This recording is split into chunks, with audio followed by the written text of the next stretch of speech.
advised. True Crime Brewery contains disturbing content related to real-life crimes. Medical information is opinion based on facts of a crime and should not be interpreted as medical advice or treatment. Listener discretion is advised.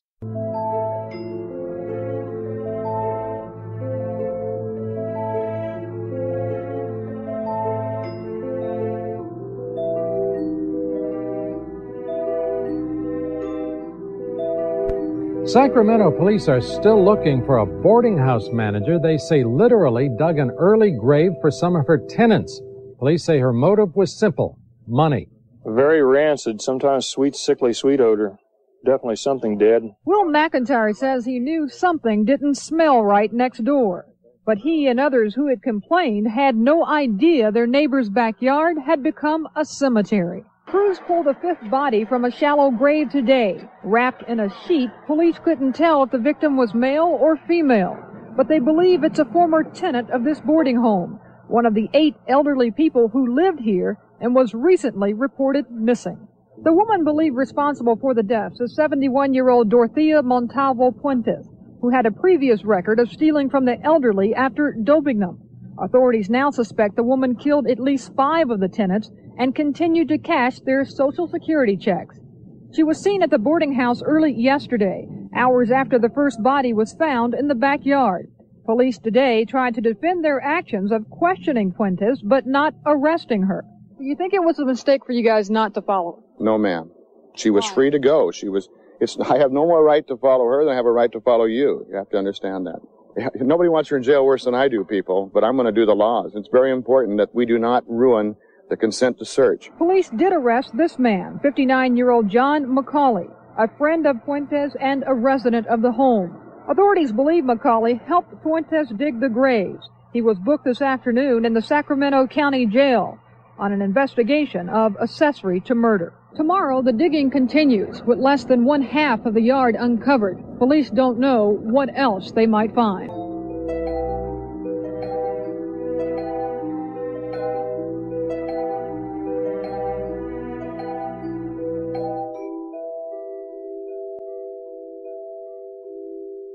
Welcome to True Crime Brewery. I'm Jill. And I'm Dick.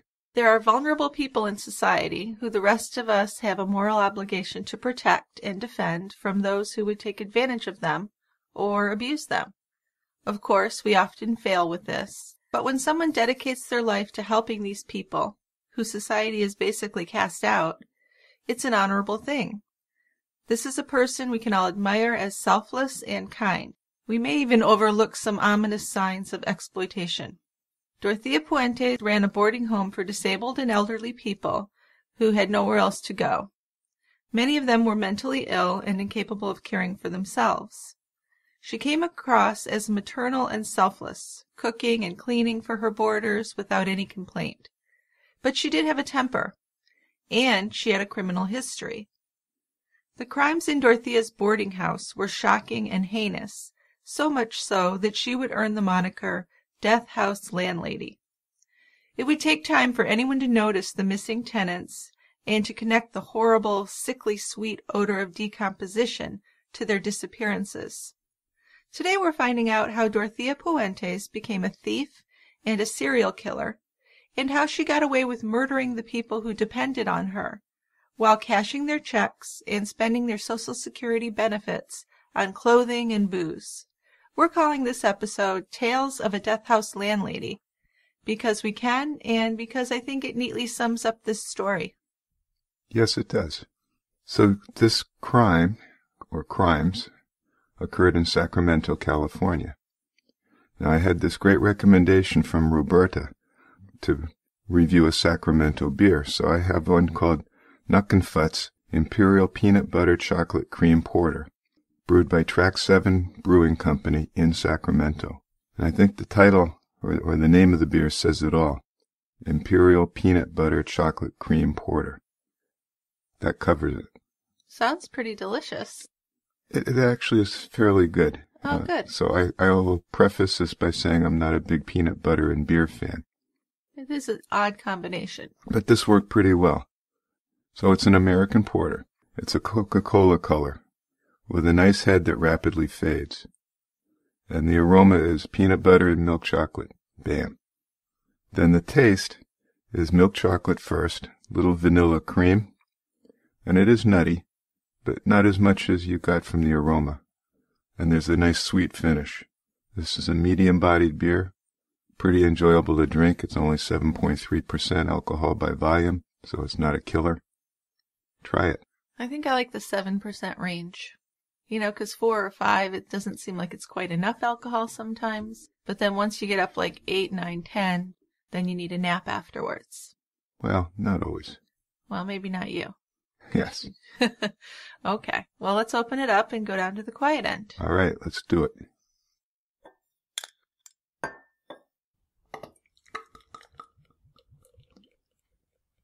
Okay. Very quiet here at the quiet end. It is. Well, you know, it's the day after Christmas. Who's out and about? Not many people. Home enjoying their families and stuff. That's right. Recovering. Dorothea Puente was born in January 1929. She was born in San Bernardino County in California to 2 alcoholics. Not maybe a good start, huh? No. Her father was a cotton picker. Now, both parents abused her, and she often had to scavenge for food.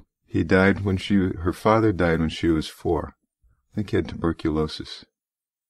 Oh, that's a hard way to die, isn't it? Yeah.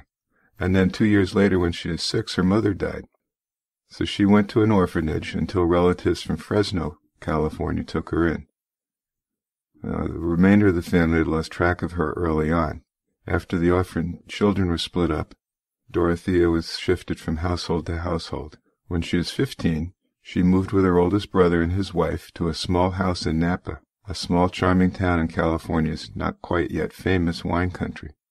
So in Napa, James and Louise Gray took her in, and school records show that Dorothea transferred as a 9th grader to Napa Junior High mid-year in November of 1944. She was very popular at this new school. She told everybody she was an exchange student from Portugal.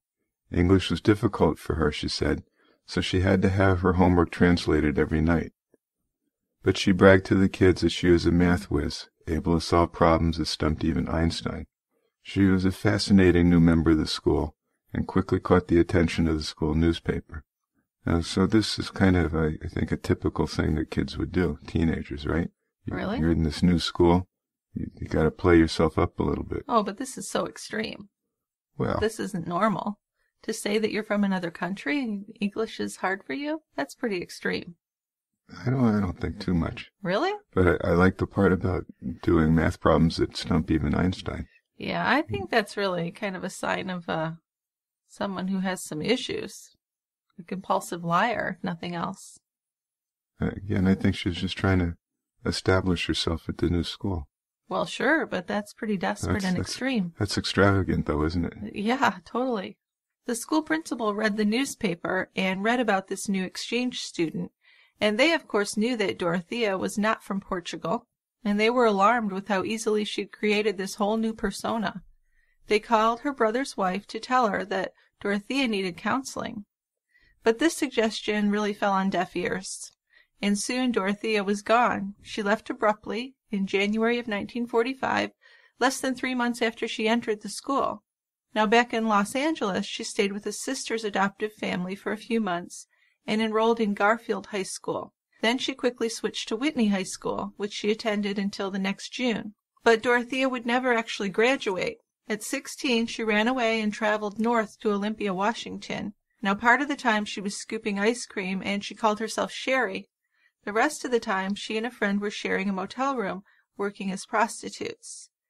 So maybe if you think about this, you'll see that she wasn't quite normal. No, this is a pretty shitty upbringing, isn't it? Yes. Well, youth. I don't think she was brought up by too many people. No, she seems like she was kind of out on her own early. Yeah. So when she was 17, she met a guy named Fred Mccauley. He was a 22-year-old soldier just back from the Philippines. Now, Fred was willing to overlook the fact that she was a prostitute. He took her to Reno and married her in 1945. She was underage, but she said that she was 30 and widowed. And she signed the register as Sherial A. Rusil. Yeah, so kind of a French-sounding name. Maybe she's trying to sound exotic. I don't know. I think that's an exotic-sounding name. Well, using aliases seemed to come easily to Dorothea. She could pass for anyone she wanted by the way that she acted. She had made up this name, Cheriel Riscal, out of nowhere. Mccauley didn't know how she even came up with it. It just seemed to lies could just pop out of her in an instant. She was good at it. Now the couple set up house in Gardnerville, Nevada. Fred took a job as a bartender at the Golden Bubble Club, and Dorothea told everyone that she was Fred's nurse in the war in the Philippines, and he'd brought her back. The stories just get better and better, don't they? They do. Now their first daughter, named Diane Lorraine, was born in September 1946, and that was just before their first anniversary. A second daughter, Melody Jean, arrived less than a year later in August of 1947. Unfortunately, motherhood and domesticity didn't hold much interest for her. After the birth of her second daughter, she took off for Los Angeles, leaving her babies and her husband behind, and weeks later, when she just as suddenly reappeared. Huh. So what'd she do? She needed a break? Yeah, she just disappeared and then reappeared. She took off and came back. Now her husband Fred... Who knows what happened while she was gone, though, right? Right.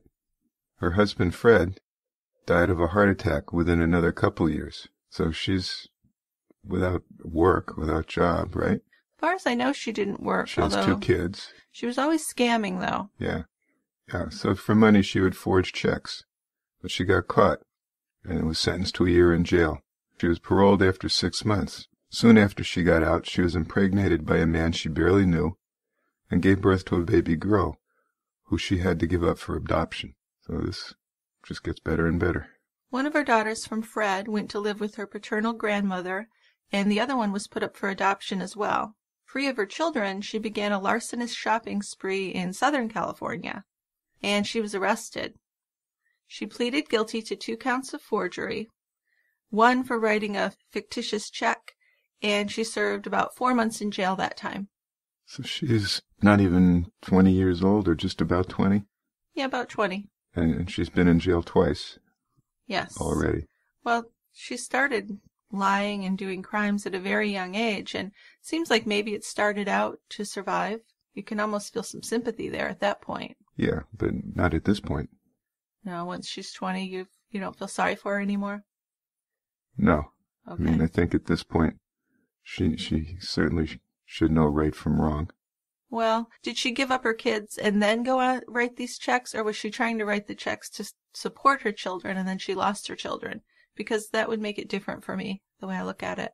Yeah, I get the impression from the book we read that she dumped the kids and then started her spree. Okay. So you don't think she lost the kids? You think she purposely left them behind? I do. Okay.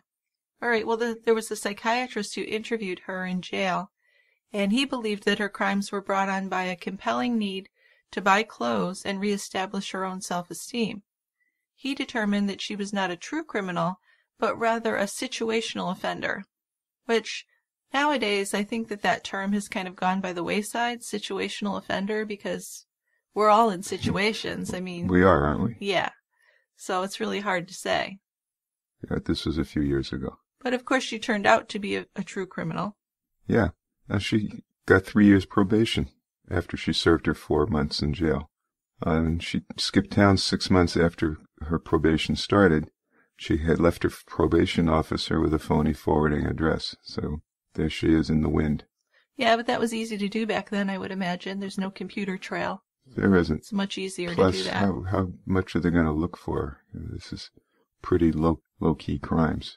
Right. So. But you think, at least nowadays, it could really hold her back from getting credit or getting a job. Well, it certainly would. Things like that. But not in the early 50s, late 40s. And a lot of the work she got was under-the-table type of stuff anyway. Yeah. Now, she was in San Francisco in 1952 at the age of 23, where she married a 25-year-old Swede named Axel Bernt Johansson. So, inventing her most inventive identity yet, she called herself Thea Singola Neardia. I don't know about the pronunciation of that, but she claimed that her father was Egyptian and her mother was an Israeli, and that she was Muslim. Now, at first her husband believed that. He was a merchant seaman at the time, so he was gone for long times. And Dorothea would spend time with many different men while he was gone. Now, sometimes he would return from months at sea to find some new man living with his wife. Sometimes he found expensive merchandise in the home. And sometimes she would take his money and she'd go gambling in Reno. And, lose a lot of it. Yeah. So the neighbors weren't real happy with Mrs. Johansson either. I mean, whenever Axel came home, they complained to him that taxis arrived at his doorstep hour after hour, dropping off strange men. So finally, Axel figured out that his wife was earning money as a prostitute. And I think she did that for a long time. That was her fallback, was using her body and her relative attractiveness. Yeah, I think so. So by 1960, she was 31 years old, and she was arrested for residing in a house of ill fame. Now, Dorothea protested that she'd only been staying with a friend and hadn't realized she was in a brothel. But she was sentenced to 90 days in jail. After her release, she was rearrested, this time for vagrancy, and was sentenced to another 90 days in jail. So following this release from prison, she began her criminal career that over time became much more serious. She found work as a nurse's aide and was caring for disabled and elderly people in private homes. In a short time, she started managing boarding houses. Right, so here's where she gets into real trouble. This is the start of the big time. In 1961, tired of her cheating, drinking, and wild stories, she also had made some false suicide attempts, which he felt were just for attention. Axel Johansson had her committed to DeWitt State Hospital in Stockton. Records there describe her as very obese and infantile. She told them that she could speak Arabic, Greek, Spanish, and Swedish, and doctors there decided she was just a pathological liar, suffering from an unstable personality. And they gave her prognosis as guarded. Despite their many long separations, or maybe because of them, the Johanssons were legally married for 14 years, so it lasted a while. Later, Dorothea would claim that she and Johansson divorced in 1960, but records would show us that it really didn't happen until 1966. So for some time after they separated, Dorothea continued to use her husband's surname. Some knew her as Sharon Johansson. Now with this new name, she also created a new personality. Nothing wild or criminal about this Sharon Johansson, just the opposite. She's an active church member. She knew all the needy families in her neighborhood. With just a phone call, she directed food baskets and second-hand clothes to their homes. During this time, Mrs. Johansson established a great reputation as a caregiver. For several young girls, her home was a sanctuary from poverty and abuse. She welcomed hungry children and unwed mothers to her table, dishing out hot meals and free advice, and she eventually settled in Sacramento. So she would live there at various addresses and using various names, almost without interruption until 1988. So she did seem to try and do some good things?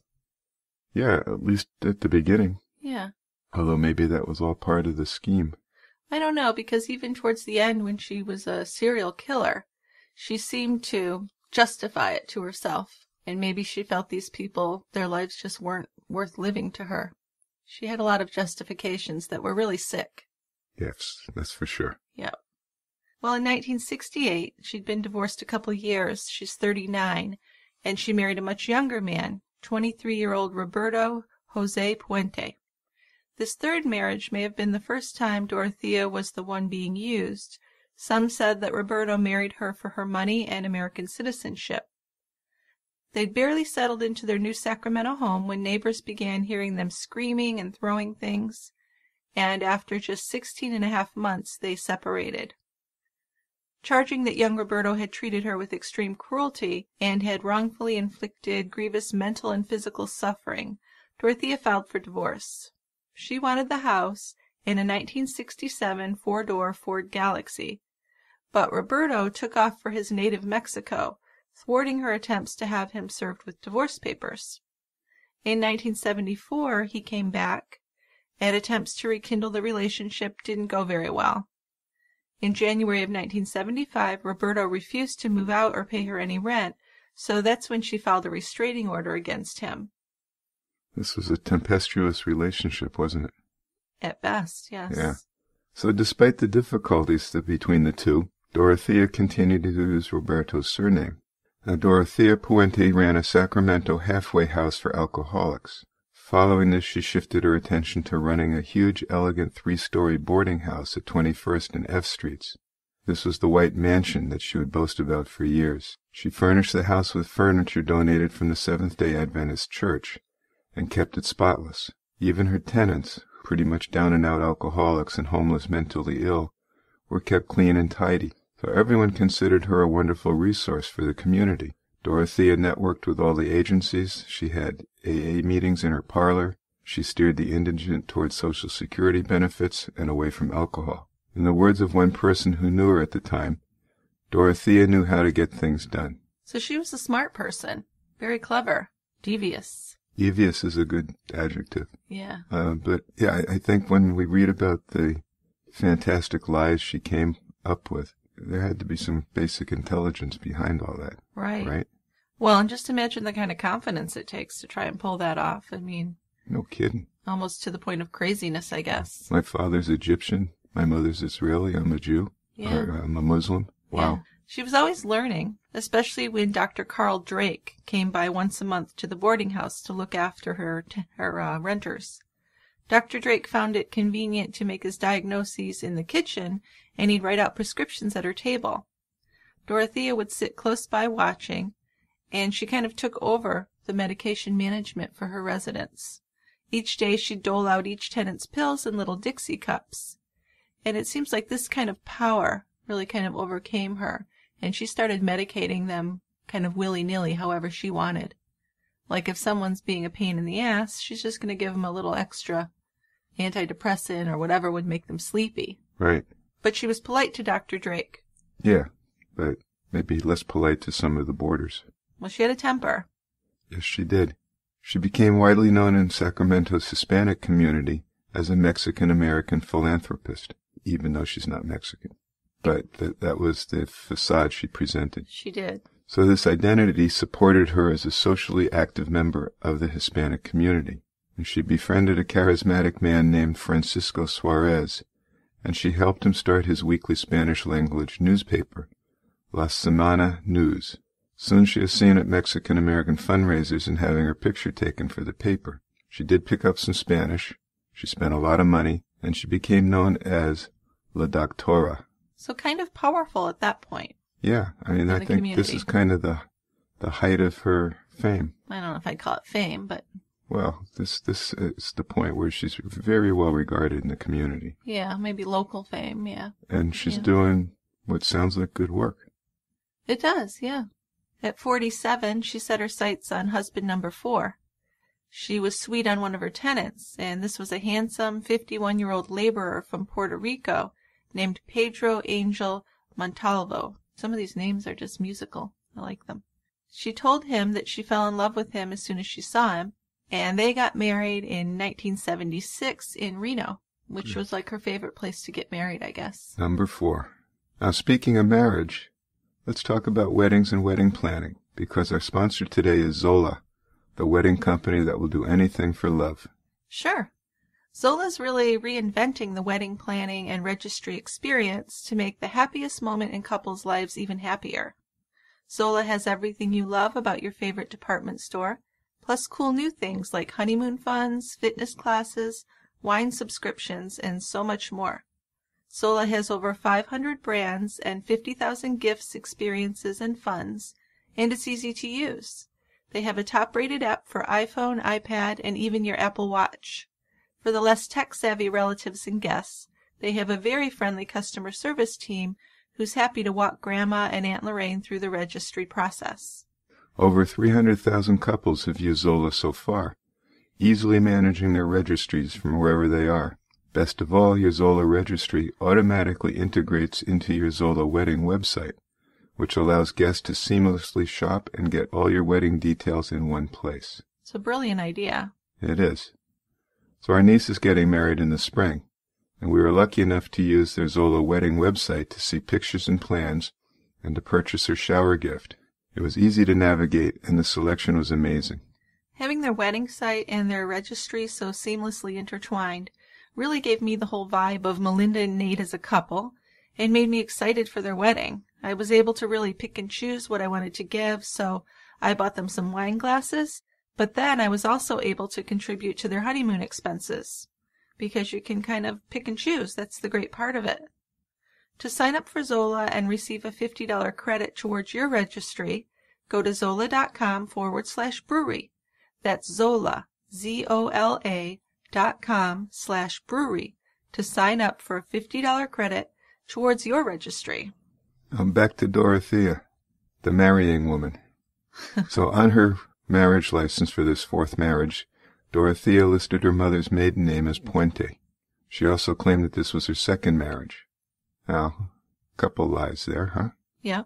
So Pedro, husband number 4, started feeling uncomfortable with his new wife very quickly, within weeks as a matter of fact. She spent money as soon as it came in, and she lied every day. She had told Pedro that she was a doctor who owned land in Mexico, but she had never gone to college, and she didn't even speak Spanish. She knew a few words here and there. So that's bold lying. Sure is. I mean, I'm assuming that Pedro, with his surname as Hispanic, he would pick up pretty quickly that she wasn't. Well, yeah, I would think so. It seems like it's easier to lie to people when you're just in a social situation, but then once you're married to someone, I mean, Pedro's from Puerto Rico, so he would know. One would think. It'd be hard to fool him. Yeah, well, she didn't. But they did have this kind of off-and-on passionate relationship.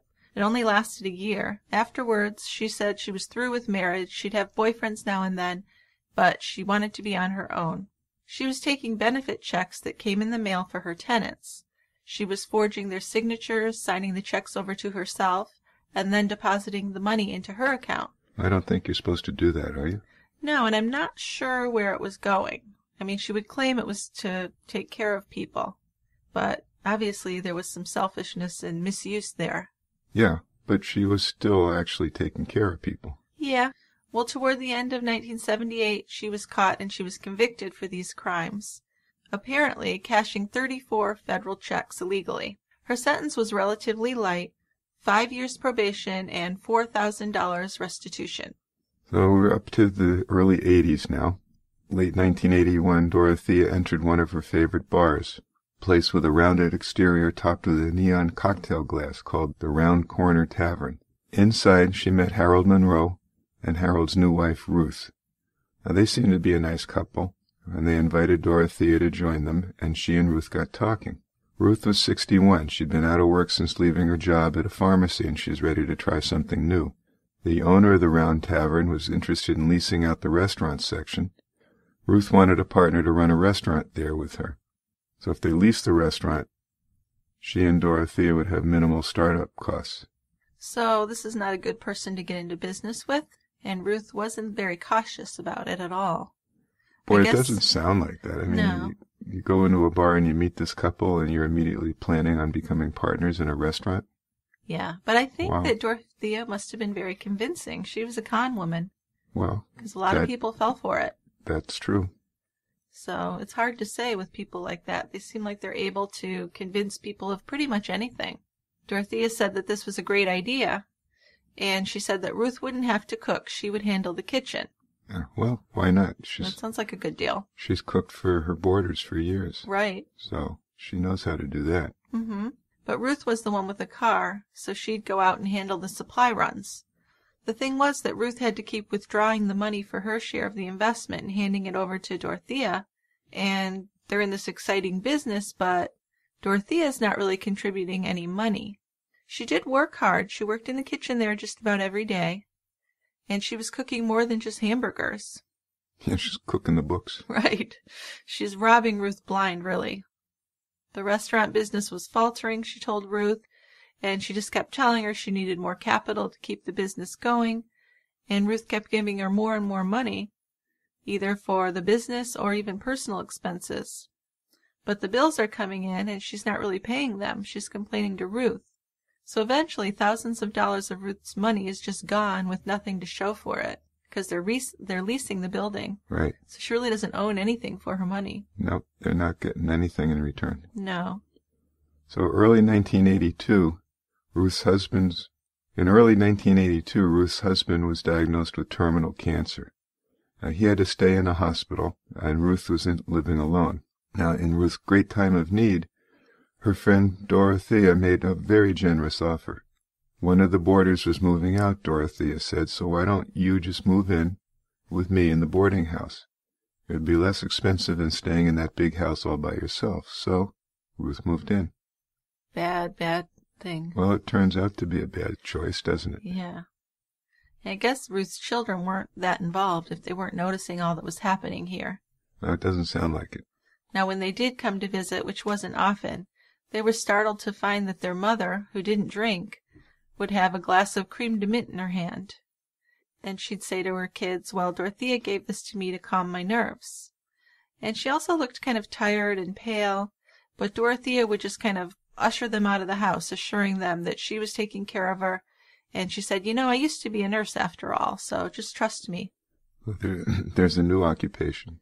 Yeah, she used that one quite often because she'd been like a nurse's aide, a caretaker. Right. So she'd just say she was a nurse or a doctor. That's probably better or more plausible than calling yourself a doctor. Well, I guess, but a lot of people believed it, so she must have been well-spoken and able to pull it off. Oh, I think she's a great con person. Yes. Her reputation in the boarding house was very mixed, though. Some tenants said she was stingy, and they complained that she refused to give them their mail or their money. But there were others who praised her because she was very kind and generous. She made great homemade meals and seemed like she really cared about them. In April of 1982, Ruth died from an overdose of codeine and Tylenol. And Dorothea would tell police that Ruth was very depressed because her husband was terminally ill, and they believed her, and this death ended up being recorded as a suicide. At least initially. Yes. So a few weeks later, the police were back visiting Dorothea after her 74-year-old tenant, Malcolm Mackenzie, accused her of drugging and stealing from him. So in August of 1982, she is convicted of 3 charges of theft and was sentenced to 5 years in jail. Now, when she was in jail, she began corresponding with a 77-year-old retiree living in Oregon named Everson Gilmouth. I guess it's not just women writing to men in jail. Sometimes it's men writing to women in jail. Yeah, I guess so. A pen-pal friendship developed, and when she was released in 1985 after serving 3 years of her sentence, Everson was waiting for her. The relationship developed quickly, and they soon made plans to be married. So much for her claiming that she's done with marriage. That's right. Right? Well, I don't think they ever got married, though, did they? Things happen so quickly with her, Yeah. Just all of a sudden you meet her and you're marrying her, you're moving in with her. I know. She's very slick. So Dorothea and Everson opened a joint bank account, and they paid $600 a month rent for the upstairs apartment at 1426 F Street in Sacramento. Late that year, Dorothea hired handyman Ismael Flores to install some wood paneling in her apartment. For his labor and an additional $800, she gave him a red 1980 Ford pickup in good condition, which she said belonged to her boyfriend in L.A. who no longer needed it. So this is Gilmouth's truck. Right. Right? Mm-hmm. She asked Flores to build a box 6 feet by 3 feet by 2 feet to store some books and other items in. So this is super suspicious. Then she asked Flores to transport the filled and nailed shut box to a storage depot. So this guy's either super naive or she's just so convincing. But why would you need a nailed shut box? You got me. I'm thinking he's just kind of stupid. I don't know. I mean, there must have been an odor, too. Yeah. But he agreed, and she joined him on the trip. But on the way, she has him stop and pull over on the Garden Highway in Sutter County and dump the box on the riverbank. So this was kind of an unofficial household dumping site where people would drop off old refrigerators and stuff like that. And he did ask her about the contents, I guess, but she said it was just junk, and on second thought, I don't need it. Let's just dump it.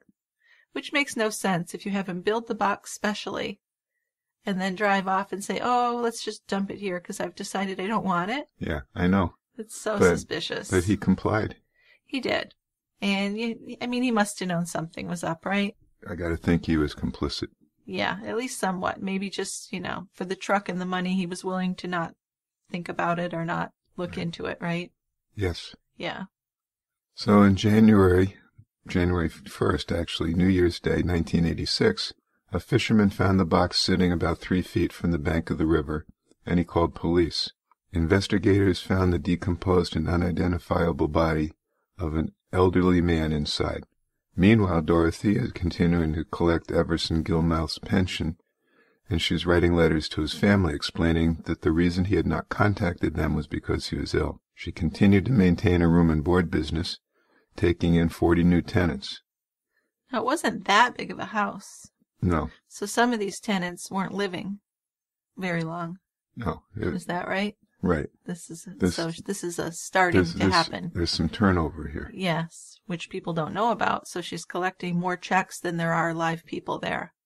Right, and you would think that she's already been busted for this once. Maybe the second time you'd have a little more thoughts about it. For the check stealing? Yeah. Yeah. But she continued. Well, I think she probably figured, well, I can't steal checks from people who are still alive because they'll say something. So if I kill them, I'll get away with it, which did work for a while. It worked for her. Did for a time. And Gilmouth's body wasn't identified for another 3 years. So, right, so even though they found the body, she didn't get in trouble. She had 3 years of his checks. Yeah, right. And other people's checks, right? Yeah.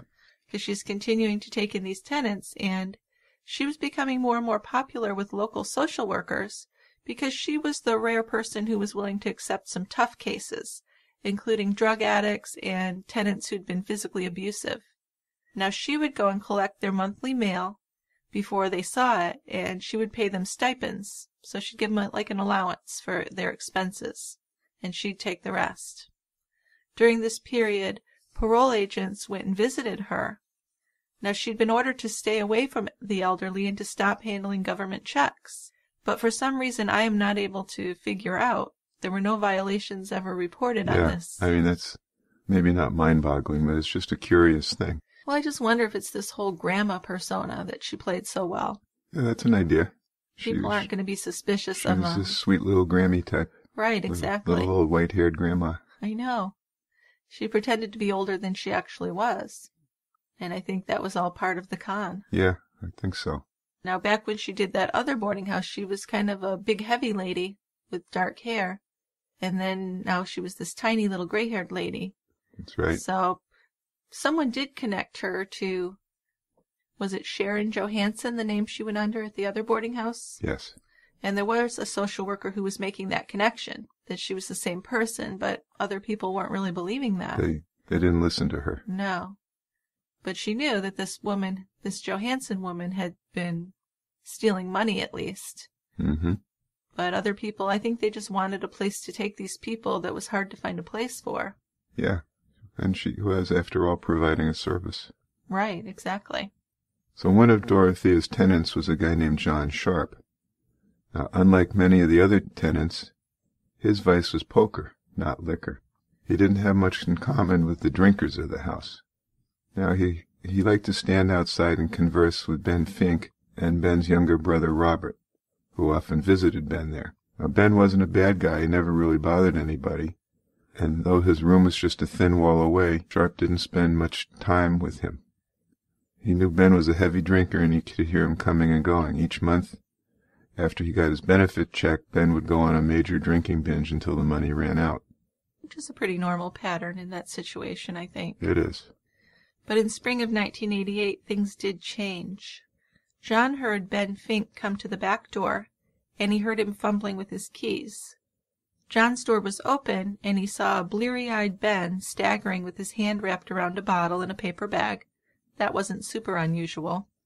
A minute later, though, his door closed, and John heard Ben kind of fall onto his bed, as he did most nights, and kind of pass out or go to sleep. John forgot about Ben until later that evening, when he bumped into Dorothea in the hall. Dorothea told him that Ben needed some sobering up, and she was going to take him upstairs and make him feel better. So that is ominous. Well, in hindsight it is, isn't it? Yeah. Although after Dorothea took him upstairs, John Sharp didn't hear or see Ben Fink around anymore. Room next door was vacant and quiet. So about 4 days later, John climbed the back stairs to use the telephone, and when he walked past the spare bedroom near the kitchen, he was hit by a distinct and sickening odor. He remembered years before when he'd worked at a mortuary, it was the smell of death. So now Ben Fink's disappearance took on a totally different meaning. Sure did. For hours afterwards, John was debating what to do. Should he confront Dorothea? Should he call the authorities? Well, I would call the authorities. Yeah, I wouldn't confront Dorothea, because she's the one that caused this, probably. No, I think I'd try to anonymously contact the authorities, but he was worried. Yeah, because what if he was wrong? He knew how angry Dorothea could be, and he didn't want to end up back on the streets. Yeah, that's kind of selfish, but I can kind of see where he's coming from there. For sure. Now, Dorothea began to complain about the smell herself. She told John that the sewer had backed up. She worried that she didn't know how to get the smell out of the house, and she said it ruined the carpet. She acted like she was, worried, which she probably was, about getting rid of that smell. She said, I just don't know what to do. She rented a rug shampooer, but even repeatedly shampooing didn't help. Now, John thought that she probably shampooed that carpet at least a dozen times before she finally had workers tear that carpet out. When another tenant named Bert disappeared, his social worker came looking for him. Now, Bert was a schizophrenic, and he was mildly retarded. The social worker visited him from time to time, and was happy that he was showing great improvements since he'd moved in with Dorothea in the boarding house. When Dorothea told her that Bert had gone on a trip to Mexico with her, and he'd decided to stay a while with her family outside of Guatemala, the social worker became very worried and suspicious. This just didn't seem like something Bert would do. He's not a social person. No, he wouldn't say, I'm going to stay down here and visit family and stuff like that. No. So she's continuing to call the boarding house weekly, and Dorothea kept putting her off. Now, eventually, a strange man would call up this social worker and told her he was Bert's brother-in-law in Utah, and that he'd gone to the boarding house and picked up Bert after he returned from Mexico. He said that Bert was with him, and Bert didn't want to speak to her, and he wouldn't leave a phone number and address, so there really isn't much the social worker can do about that. No, there isn't. So suspicion is even more aroused when neighbors noticed the odd activities of a homeless alcoholic known only as Chief.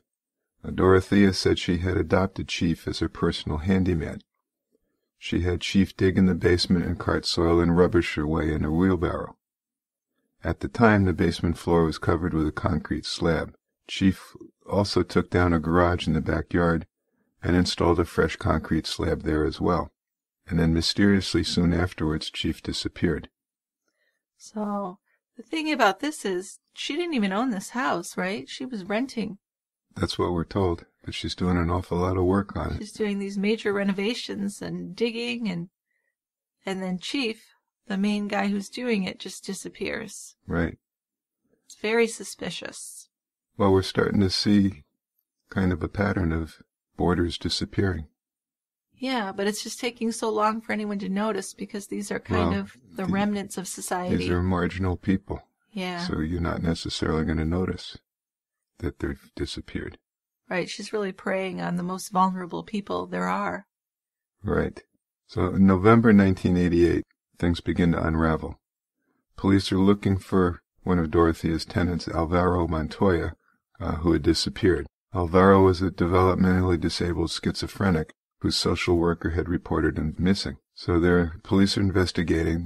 They see some disturbed soil on Dorothea's property. They ask her permission. She says, okay, you can search. Mm-hmm. They dig up a body. Turned out to be a woman, Leona Carpenter, who I don't think we've heard of yet. No. And initially, obviously, she wasn't identified. So they've dug up a body of a female. And here's the interesting thing. So they come back because they found a body in the backyard. And there's all these concrete slabs and stuff. They're going to be digging up the backyard. Jeez, I know. Dorothea, for some reason, was not immediately a suspect, and she was allowed to leave the property. She told investigators that she wanted to go buy a cup of coffee at a nearby hotel. And they said, sure, go ahead. In fact, one of them was going to continue watching the food that was cooking on the stove for her. I know, right? So and the police, they really get a lot of backlash from this. Yeah. This was so stupid. Because Dorothea left the house and fled immediately to Los Angeles. Boom, she's gone. She's probably thinking, I can't believe they let me leave after they found a body. Yeah. She already has a criminal history. She does. A forensic anthropologist was called in to supervise the excavation of bodies in the back corner of Dorothea's yard.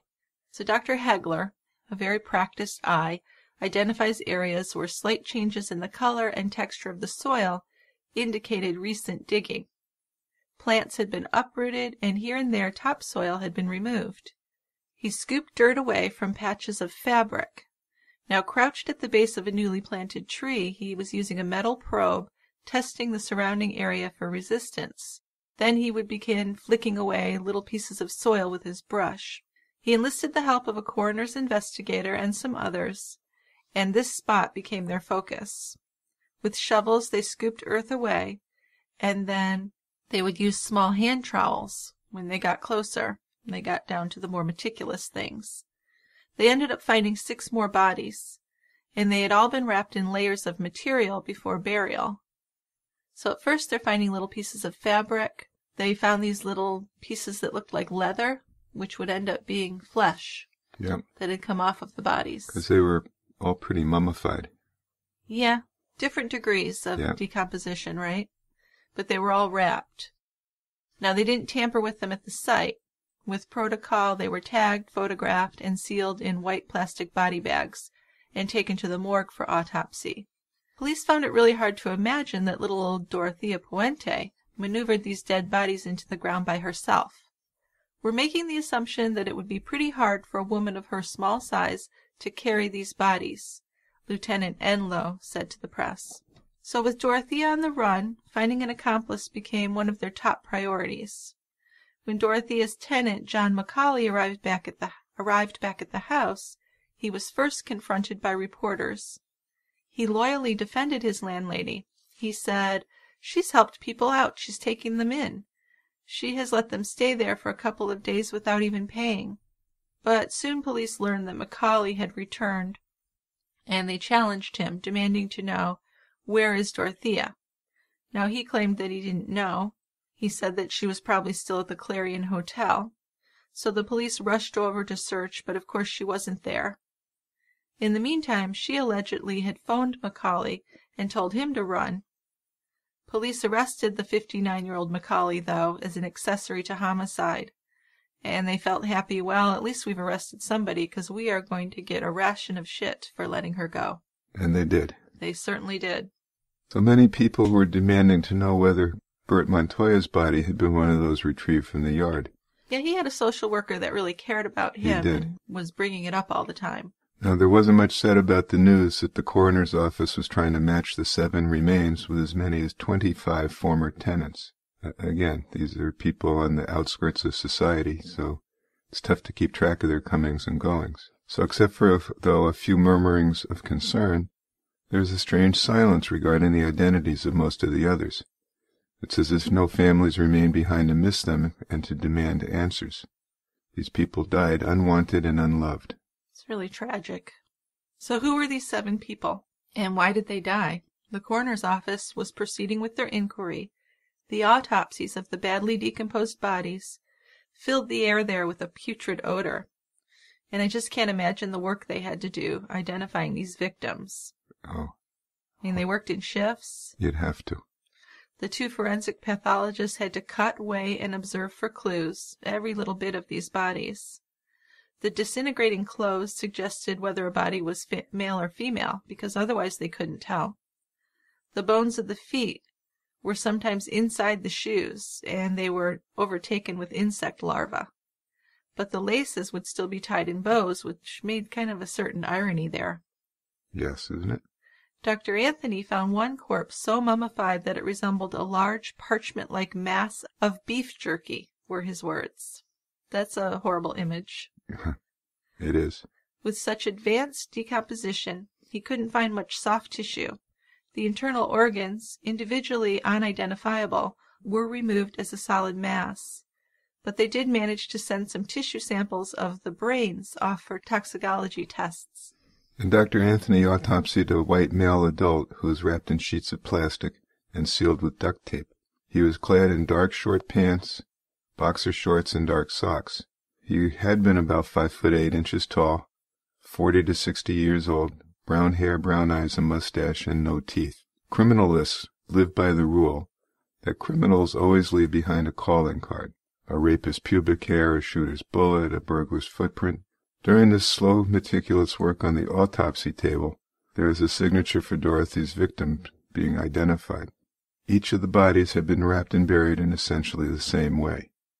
Materials might differ, but the manner of burial, the knots, the duct tape, the twine, left little question that they were all the handiwork of the same person. As an example, the fifth body was wrapped in layers of fabric secured with red string. The sixth was wrapped in fabric and paper and tied with twine. One was an adult male, the other female, might not have even known each other in life, but in death their fates were identical. In a sleeveless flowered nightgown, a female was also badly decomposed. But this body also had her head, hands, and feet missing. So that was a little bit different. That was. The 3 men and 4 women who had been dug up from the yard shared this macabre kinship in the way they were disposed of. Wrapped in plastic and cloth, each body had been rotting in anonymity for quite a long time, anywhere from weeks to months to even a couple of years. But there were few clues to what had actually killed them. There was no evidence of hemorrhaging, no wounds, no trauma, no signs of violence. In every case, the cause of death remained undetermined. So this is bad news for law enforcement. It's really hard to prove someone was murdered when there's no evidence of how they actually died. Without a cause of death, it was possible that Dorothea might get away with some of these serial murders, if not all of them. That's a very strong possibility. Police detectives then met with Social Security officials tracking down payments made to the tenants at 1426 F Street. They began searching Puente's bank accounts, and then they were able to track the money trail. Meanwhile, video equipment was taken along in their searches of the boarding house. Police found an assortment of paperwork, including information regarding funeral plots, photographs, mail, and correspondence that they believed could aid in identifying the bodies and in determining her motive. They also confiscated duct tape, a blue tarp, and some sections of blood-stained carpet. It had been 3 years since police had investigated a makeshift coffin on the riverbank. Remember that, a few years ago. We've got this unidentified body. Yeah, so homicide detectives are really intrigued when they read the reports coming out of Sacramento about Dorothea Puente's yard. Sutter County Deputy Lieutenant Wilbur Terry was listening to the news, and his ears perked up when he heard about this, because some of these details seemed awfully familiar to him. Yeah, so he retrieved the old case file on this unidentified body. The body was wrapped in bed sheets and plastic, seemed like the work of the same person, compared with what was happening in Dorothea's backyard. Exactly. Soon the Sacramento police and the Sutter County deputies were comparing notes. The Sacramento police supplied a list of missing persons, and the Sutter County department set about looking for a match. One name did catch their attention, Everson Gilmouth. The time of his disappearance and his overall description fit. Now, a positive ID would take some effort, so they had to track down family members and obtain medical records. There was a search for existing fingerprints, which turned up nothing, because Gilmouth's military records had been destroyed in a fire.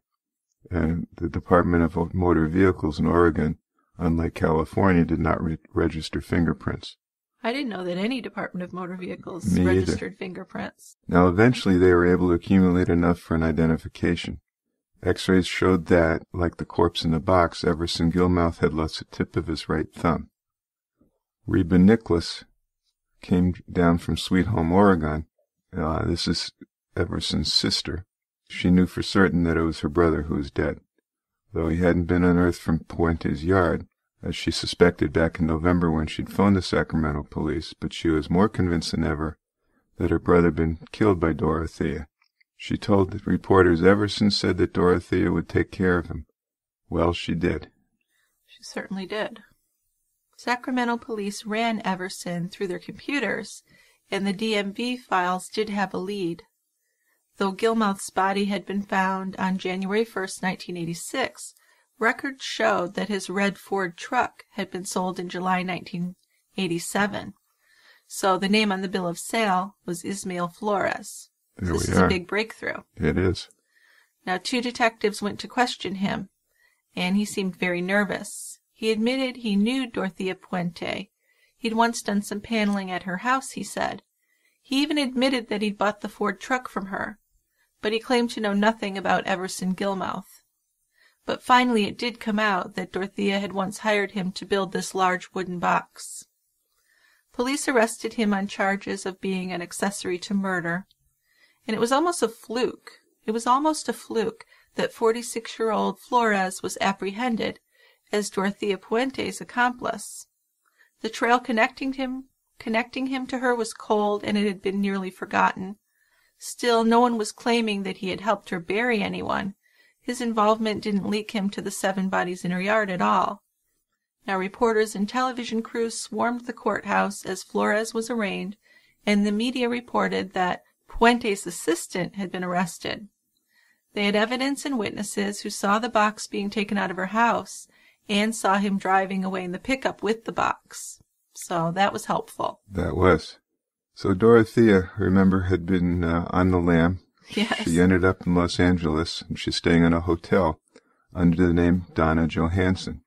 Now, isn't that funny how she uses a name that was actually real? Why wouldn't she use a totally different name that there's no connection? Because we've seen in previous times she could make up names easily. Right. So it's kind of funny that she used that name. Yep. So one day she dressed up and took a cab to a bar. Wanted to drink a little bit. Well, she'd been holed up in that hotel room for a while. She's going crazy. I think so. In the bar, she met a man named Chuck Wilgues. He was a retired handyman. Now, he shared a few details of his life with Dorothea.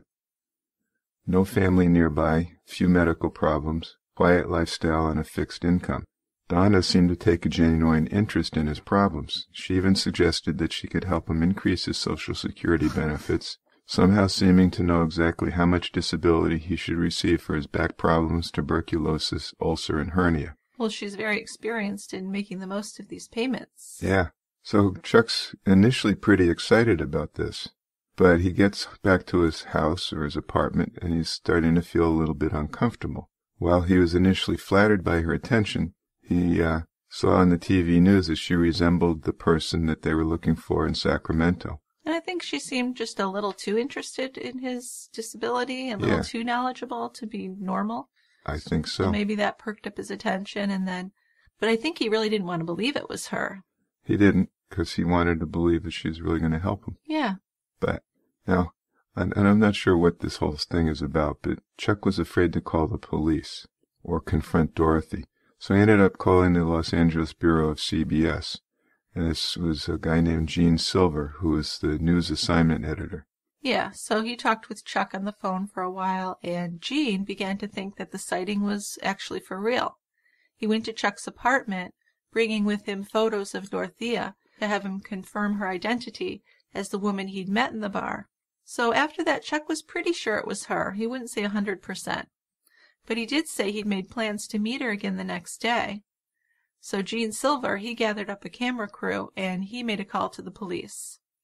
Now detectives soon arrived at Chuck Wilgues' apartment.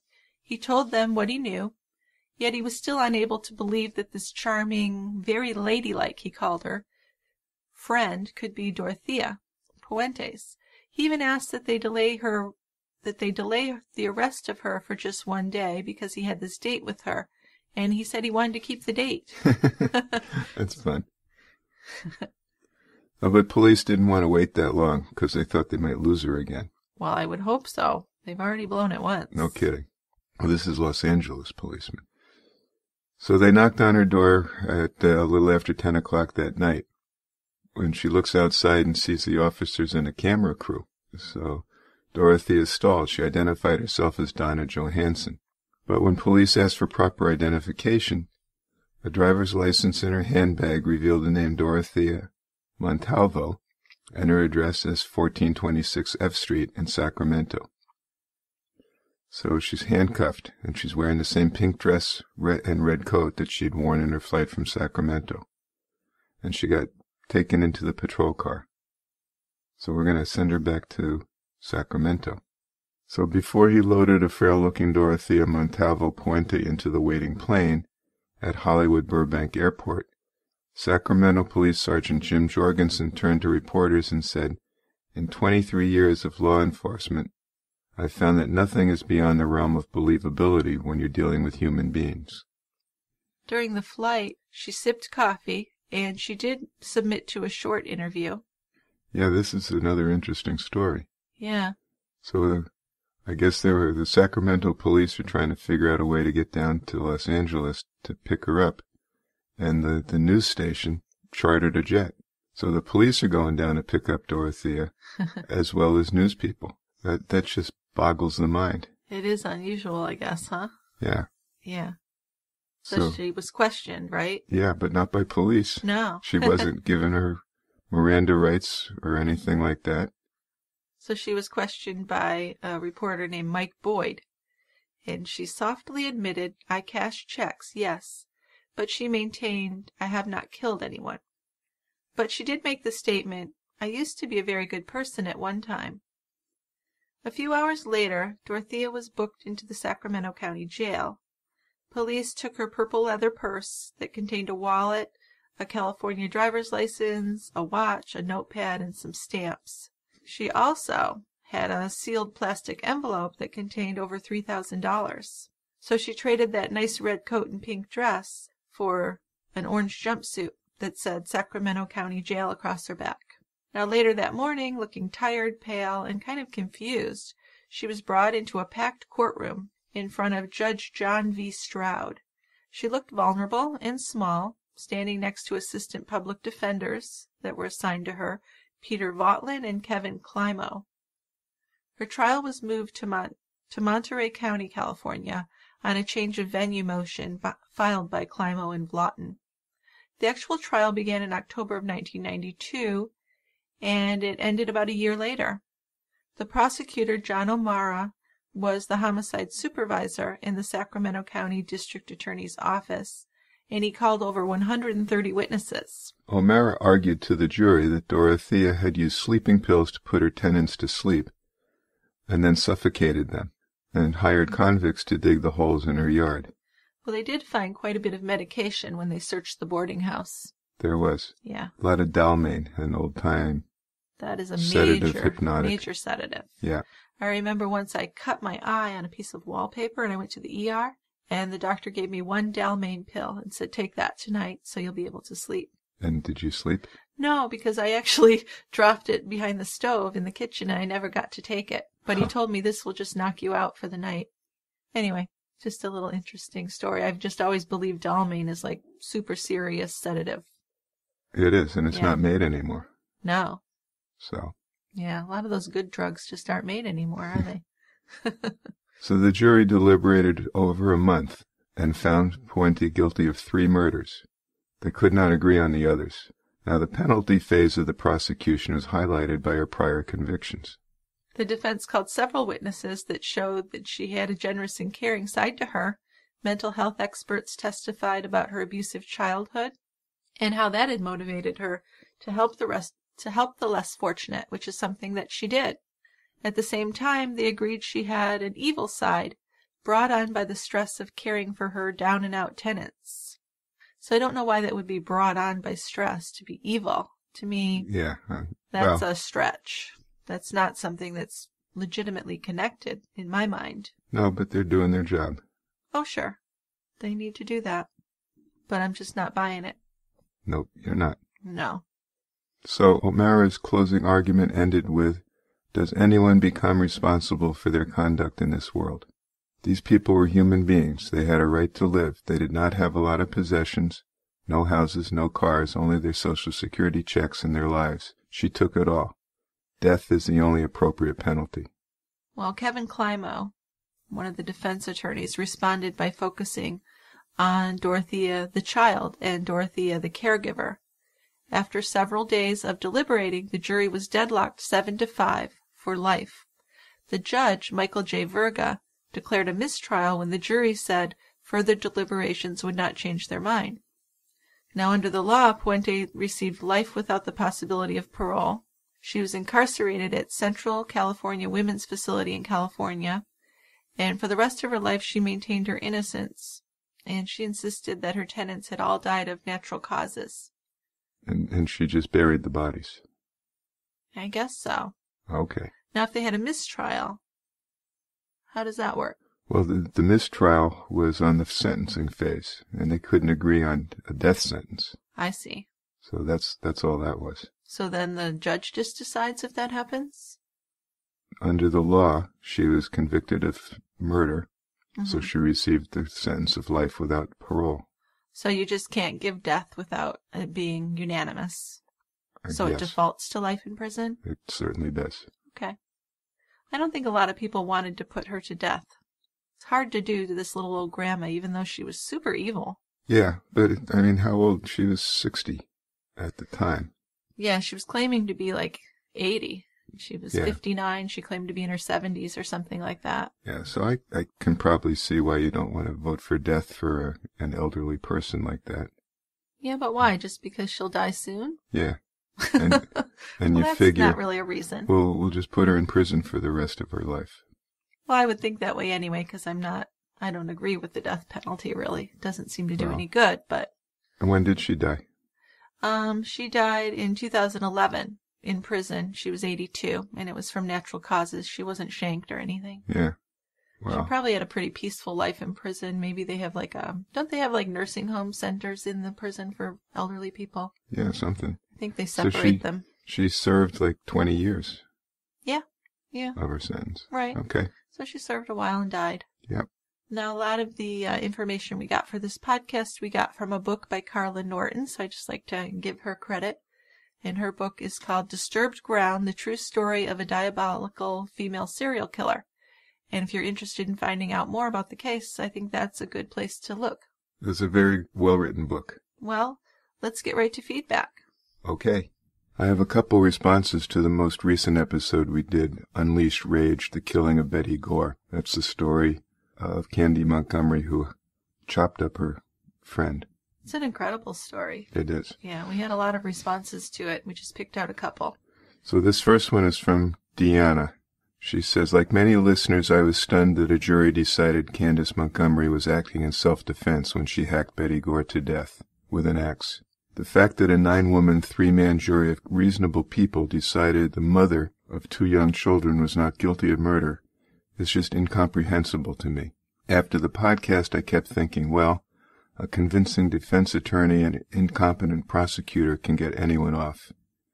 And she references Casey Anthony and O.J. Simpson. Sure. I can kind of see that point of view. Is that the end of the letter? No, most of the people were following her comments. How could she have gotten off? One spectator, however, wasn't surprised by the verdict, which took the jury a little more than 3 hours to reach. Doris Howard of Denton County said she could understand the jury's thinking because the prosecution did a poor job of presenting its case. Now, the defense attorney, Crowder, said, we're just very pleased, very pleased. We're proud the jury had enough courage to stand up. Yeah, I find that kind of funny. It is. That's pretty much it. Okay. So you're not reading the whole thing, I guess. You're just kind No. of perusing it. All I'm right. perusing it. But then we have the follow-up, and I'm not sure we covered this in it. It concerns the defense attorney. This is from the same person? No, this is from Sharon H. Sharon says, as a retired academic researcher, the researcher part of me never retires. Even when I listen to podcasts or watch true crimes, I know a lot about the presentation, and it always gives me more questions than I must have answers to. This was an unknown crime to me, so I'll spend days researching it, but I've already found something terribly sad but very interesting. Although not podcast-worthy, defense attorney's life and subsequent suicide in 1999, that was more sad to me than anything I heard in the podcast. Don Crowder, who is married to his second wife, Sherry, had become increasingly depressed since the case. I don't know. I kind of was thinking there was a lot of hate against him in the community for getting her off. I think that's kind of between the lines. Yeah. Anyway, he was depressed, he was drinking heavily, and he had been recently arrested for DWI. So this was something that he just couldn't quite get over the shame of it. He had been hospitalized briefly for an overdose of prescription drugs and was discharged. And His wife thought that he was going through some hard times, but they were going to get better because his daughter was due to have a baby pretty soon and make him a grandfather. But one night he got out of bed. She thought he was heading to the bathroom, but he didn't come back to bed. And she went to the bathroom. He wasn't there. Found him in the exercise room with the door locked. And after some back and forth and talk, he shot himself and killed himself. Wow. That's sad. It's also a horrible thing to do to his wife. Isn't it? Yeah. So those are a couple unhappy endings to the Candy Montgomery, Betty Gore story. Unhappy because people think that Candy should have been found guilty, and even more unhappy for the defense attorney who took his own life. Yes, because he was brilliant. As much as I think she should have gone to prison for that it was murder, he was brilliant the way he handled it. And I wouldn't hold it against him because that's his job. Right. That's what defense attorneys have to do. So I don't think it's fair for anyone to blame him for getting a murderer off, because that's the way our system works. You have to have someone on their side. You have to have an advocate, right? I'd be more upset with the prosecutor, because I think the prosecutor failed to prove their case. They could have done a lot more. I think they just felt like it was easy, and they were going to get her in prison easily. And I think that in the cases that were referenced, the Casey Anthony case and the O.J. Simpson case, that's a familiar theme. The prosecution thought they had a slam dunk case. I think so. Well, with O.J., there's all these societal and racial things mixed in as well. Yeah. Yeah, but I think that overconfidence is a problem with some of the prosecution. I think so. Because they were obvious. They should have gone to prison. Obviously, to most of us, we believe that. We do, fervently. Yeah. Okay, well, thanks, Dick. I have a case suggestion from Filthy Lucra. The murder of Adrian Jones from Kansas is the worst story I've ever heard. Please consider covering this. So, I don't know why people want us to cover the worst thing they've ever heard.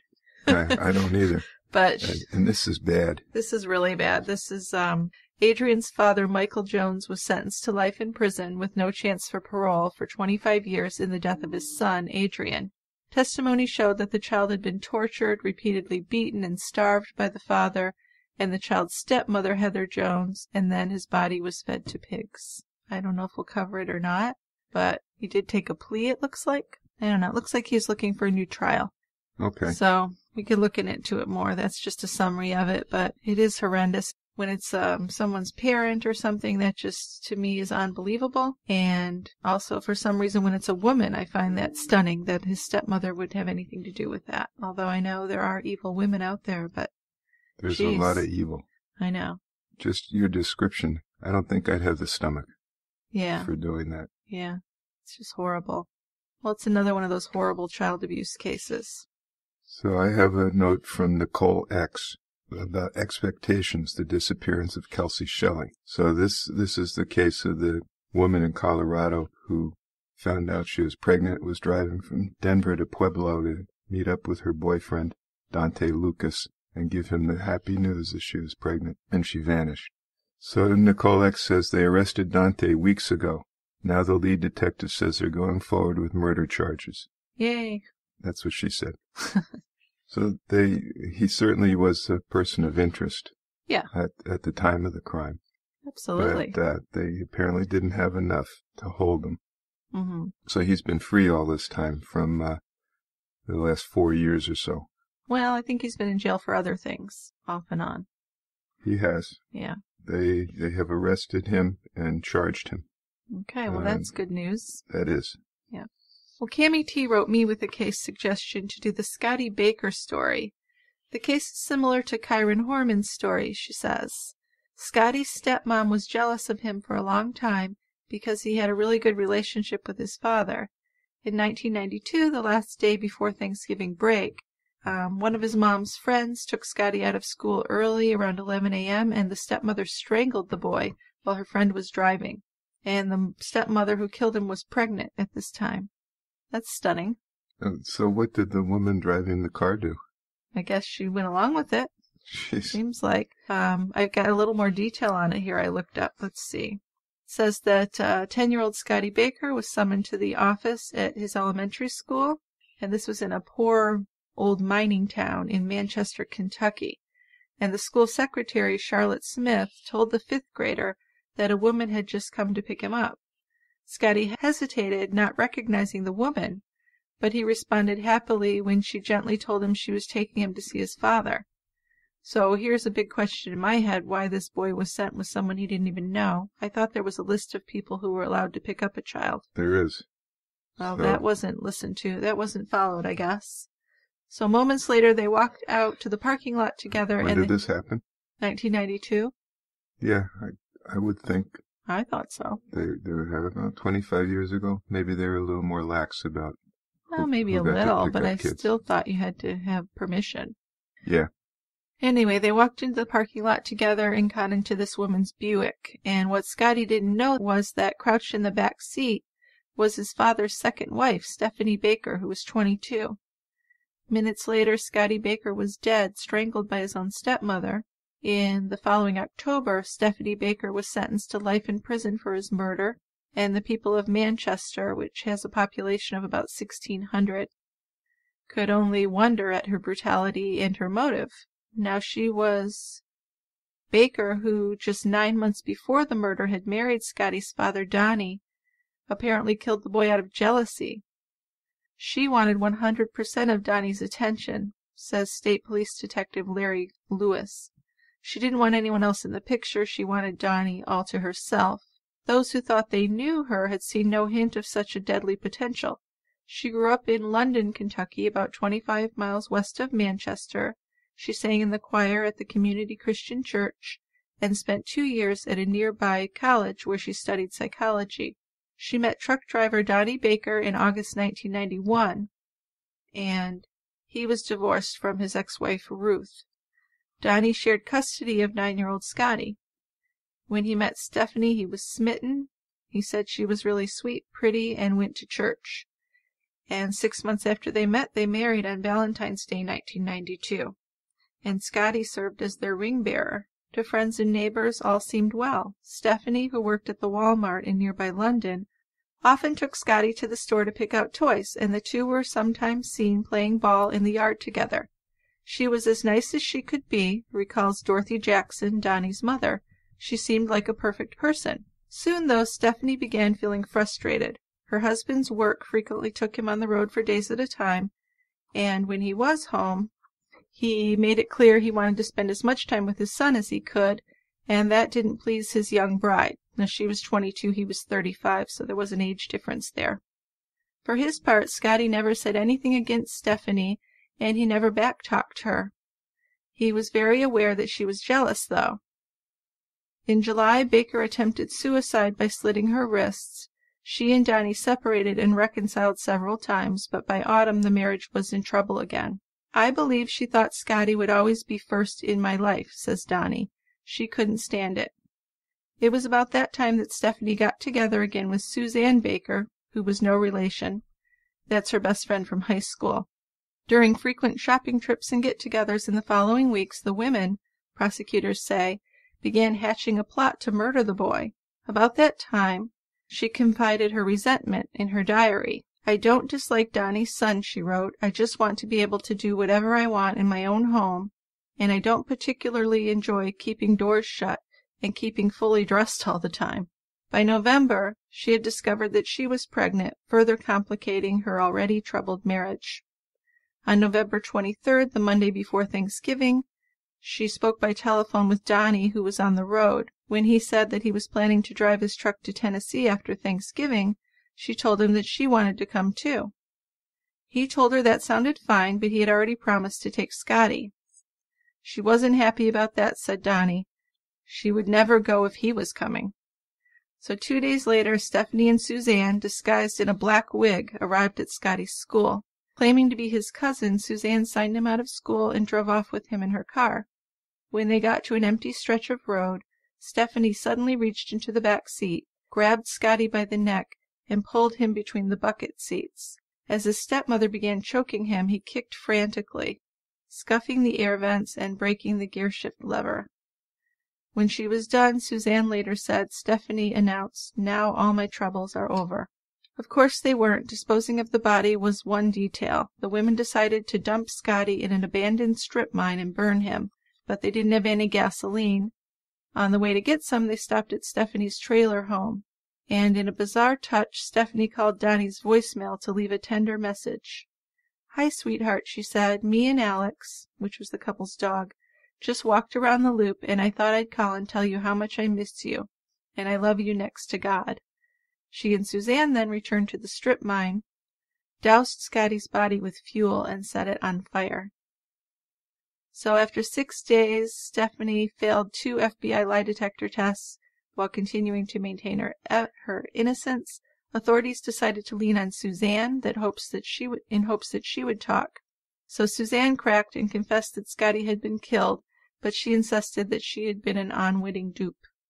Suzanne claimed she thought Stephanie had simply intended to surprise Scotty, and that she kept quiet after the murder only because she was afraid of Stephanie. 14 months later, in 1994, Suzanne was convicted on charges including kidnapping and reckless homicide and sentenced to 26 years in prison. Stephanie plea bargained to save herself from the death penalty and was given a life sentence. Donnie Baker and Scotty's mom Ruth Baker are suing the Board of Education for $12 million for releasing Scotty to Suzanne Baker. You mentioned that. Yeah. Stephanie's baby was born 7 months after her arrest. It is now 16 months old and has been adopted by Stephanie's parents, Bonnie and Roger Spitzer. Donnie has never seen the child. He said, "Someday I hope to," but believes that in the long run, with all the time he spends on the road, it's better that they were adopted by Stephanie's parents. He says they're good people. So he says at night now he sleeps with Scotty's pillow under his head and tries to make sense of a tragedy that defies understanding.